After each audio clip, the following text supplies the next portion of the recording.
Salut, moi c'est Paris Steven du groupe Laborantin. Salut, moi c'est Kwavan Destor du groupe Laborantin. Je vous présente le DLS du 7 mai. Soins médical oslétique. L'esprit de l'homme le soutient dans la maladie, mais l'esprit abattu qui le relèvera.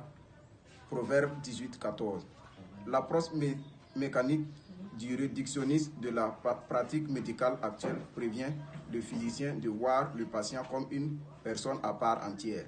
Les médecins identifient souvent leurs patients avec la maladie que ceux la souffrent, et comme un être humain avec un nom et chacun avec une histoire complètement différente des autres.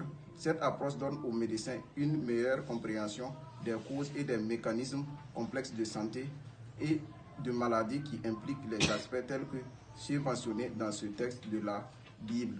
La condition émotionnelle et spirituelle, cette approche mécaniste et réductionniste du modèle biomédical actuel qui présente une attention pour seulement les aspects biologiques et thérapeutiques est limitée par la prescription de médicaments sous considérer les aspects tels qu'émotionnels, social, spirituel, mode de vie, entre autres, de même utiles dans la guérison d'une maladie.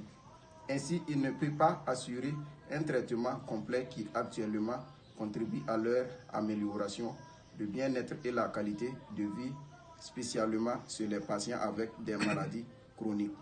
La Bible nous donne une perspective différente de l'homme, une qui enseigne que l'homme est corps, âme et esprit, de même qu'une manière intégrée qui constitue une unité indivisible, tout un organisme. Le corps est adapté aux résolutions de l'âme et de l'esprit de l'homme, dans une telle manière qu'il n'est pas conscient des formes de séparation entre l'âme et le corps. Les besoins en santé et maladie impliquent l'être en entier. Malgré cette vérité, souvent nous avons tendance à compartimenter l'homme quand nous disons « cette condition est physique, celle-ci est émotionnelle et celle-là est spirituelle ». Ce n'est pas vrai. Ce n'est non plus le point de vue de la parole de Dieu.